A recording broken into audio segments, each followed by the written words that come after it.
Hello.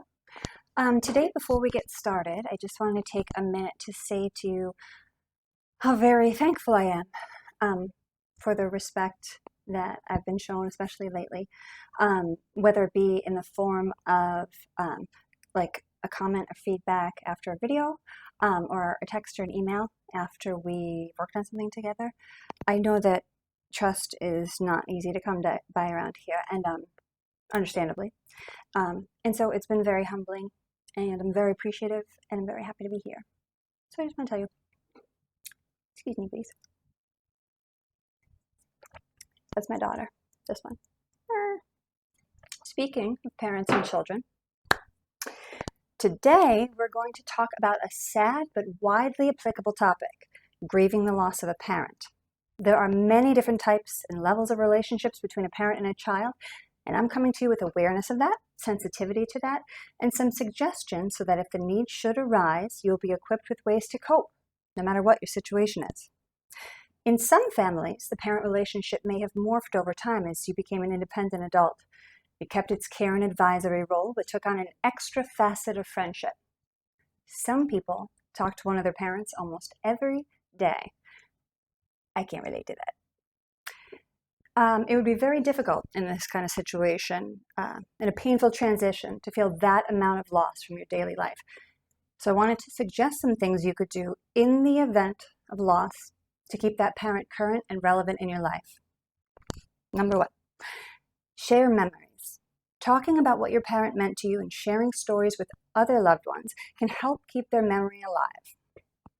Number two, ask family members via Facebook or wherever it's easiest to find them all to email you any pictures they may have of your parent, maybe from long ago, and maybe even some you've never seen. And this will give you the opportunity to either make a picture collage you can hang somewhere and see it every day, or even a whole photo album celebrating their life. You can keep it accessible in the living room or whatever, so you can grab it when you feel like you want to visit with it. And it would make a beautiful thing to share with other family members as well.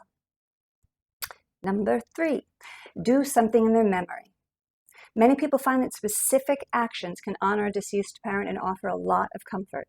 It can be something as small as a Zoom toast in their honor every Christmas, or as big as organizing an annual memorial dinner or a walk in their honor on their birthday. Now, for some of us, the parent relationship looked quite different, and the emotional impact of their death can be painfully complicated.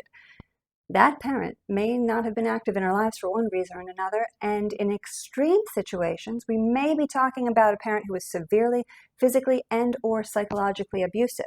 So when you hear the news that an estranged parent has passed away, you might feel lost, numb, angry, or blindsided by an unexpected amount of grief. Forgiveness for wrongdoing while a parent is alive or after they pass is completely up to you.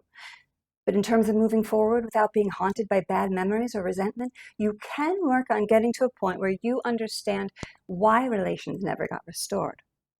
Maybe it was to shield yourself or your children from toxicity, and maybe it was for protection or peace, or maybe there was distance because of some negative factor you simply could not fix or control.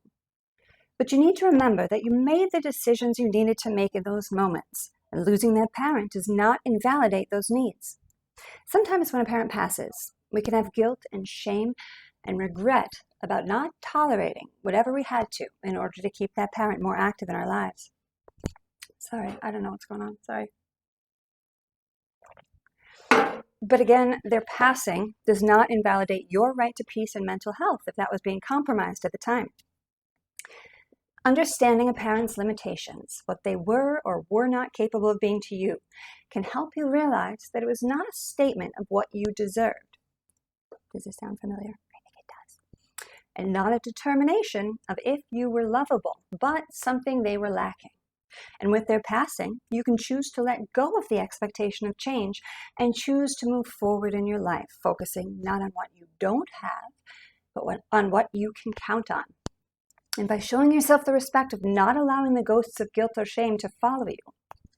Now, you may be hearing this and realizing that you don't want to be in the category of having to make peace with the death of a parent you've been out of contact with.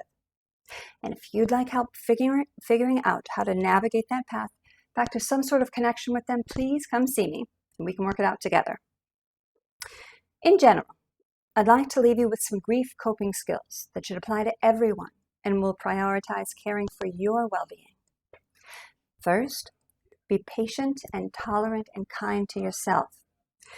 It is highly likely that your state of mind might change rapidly without warning. You can jump back and forth from sadness to denial to fear to emptiness within the same hour. Know that what you feel is valid. Sadness is a common emotion after the loss of a parent, but it's also normal for other feelings to take over. Anger is a much easier emotion to tolerate than sadness, so that may be the way that your emotion expresses itself. You may be angry about what's been taken from you, angry about what's unfair, angry about factors that contributed to your parent's death. There may be something that makes you angry about the relationship that other family members had with that parent. Don't judge yourself for your emotions, because not one of them is wrong. And being prepared for this emotional volatility ahead of time might take some of the confusion and anxiety out of it. Let others comfort you. They may not know exactly what to say if they haven't faced the same type of loss, but their presence can still help. Embrace family relationships. You might notice family relationships begin to change after a parent's death, but putting more effort into those that you value most can be an unexpected blessing during a time of loss and a great comfort to you. Consider grief support groups, which I can help connect you with. These groups can fulfill a different kind of social need by connecting you to others who can truly understand and empathize with your experience. Come talk to me. Or if you'd prefer, I can help you work with HR to find a therapist who specializes only in grief counseling.